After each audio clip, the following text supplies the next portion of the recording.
I wanted to read to you the story that I wrote that came third in a little local writing competition that's been published in this anthology. So it's called A Blank Notebook.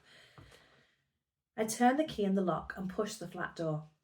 It sticks and I have to boot it before it springs open. Hello, I call out before remembering that Mum is still at work and will be until tomorrow morning. Some birthday. I don't know why I expected today to be any different. It's not like turning 16 is some sort of magical moment. It's just another day. I throw down my school bag and pick up the post.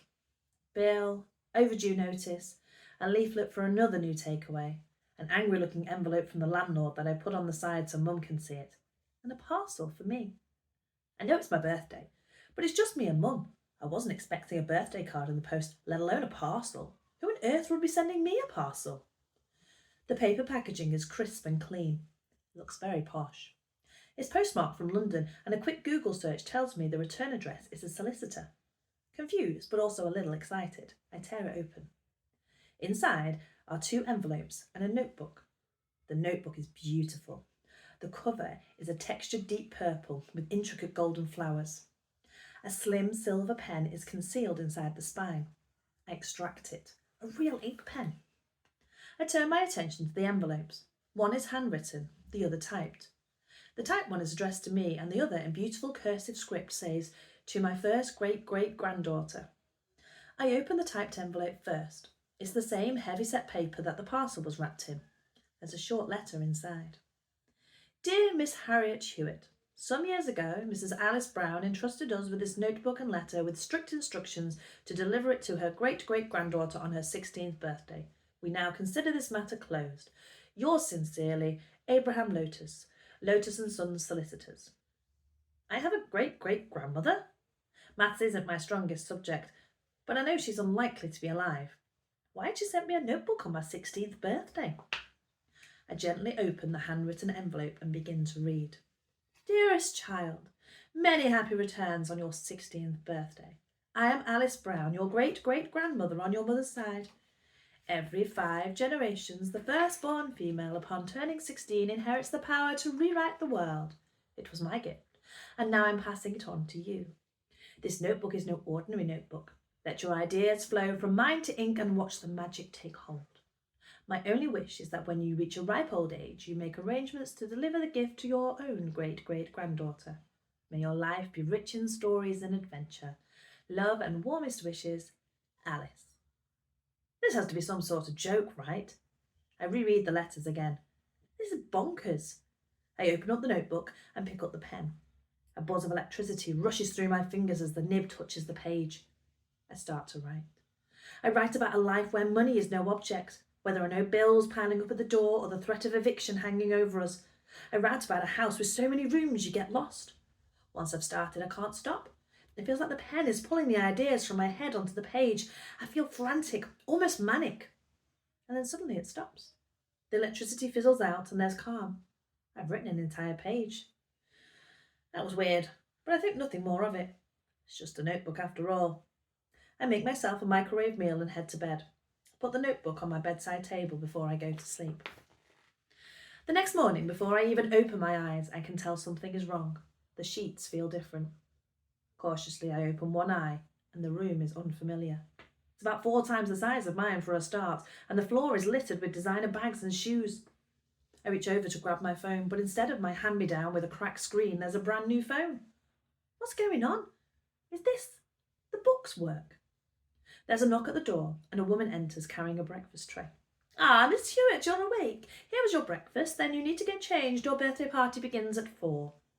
I just stare at her as she sets down the tray and retreats to the door. Mum, I venture. She doesn't look like Mum, but who knows? She'll be back for lunch. She sends her love and a new handbag to apologise for how much she's been away recently. With that, the stranger shuts the door. Not Mum, then.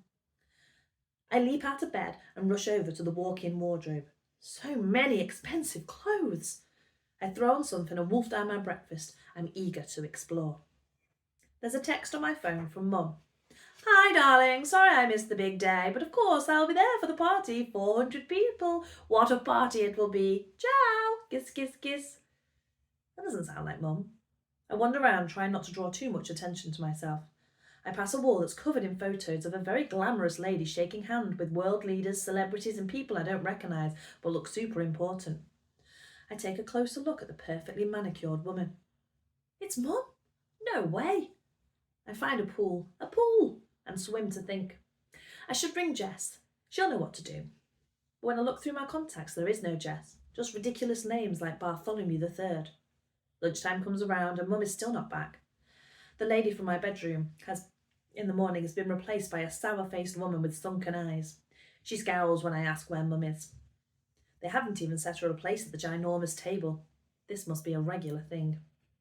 My wanderings earlier led me to a cinema room, so I escaped there after lunch to avoid the sourpuss woman who is moaning about caterers and party planners. I'm just settling down when I hear the crash from downstairs and a lot of shouting. I rush out onto the landing and can see the chaos. Armed police are forcing their way in through the front door. Sour-faced woman is shouting that they can't just barge in without a warrant. A tall, broad man in an ill-fitting suit trots in waving around a piece of paper. Madame, we do have a warrant, he announces dramatically. A warrant for Miss Catherine Hewitt's arrest. For what? I'm surprised to hear my own voice shouting at the balding man. For what? He splutters. Don't play dumb with me, young lady. You know as well as everyone else in the town that your mother is leader of the Green Daggers crime syndicate. We just haven't been able to touch her until now. You won't be seeing her for a very, very long time. There's a lovely orphanage around here somewhere that I'm sure will take a brat like you. This isn't happening. This is insane. And then I remember the notebook.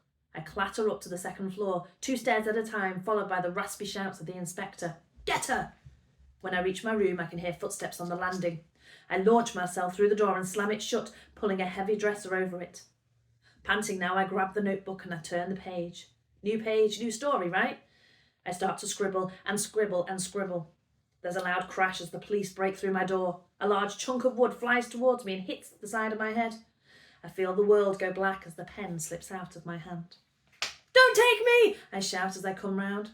Hey, what's all this shouting about? Says Mum. She's sitting on the end of my bed in my too small bedroom, dressed in her scrubs. It worked! I'm back! I look down at my holy pyjamas and laugh before flinging myself into my mum's arms. Oh, I missed you so much! Mum chuckles. It wasn't that long a shift. Oh, I'm sorry I missed your birthday, Harry, but I did pick up a cake and some candles. How about a birthday breakfast? This sounds like the best idea ever. As I slip out of bed and pull on my familiar comfy dressing gown, the notebook catches my eye. I'm about to knock it into the bin, but hesitate. Maybe I'll just hang on to it. You never know when it might come in handy.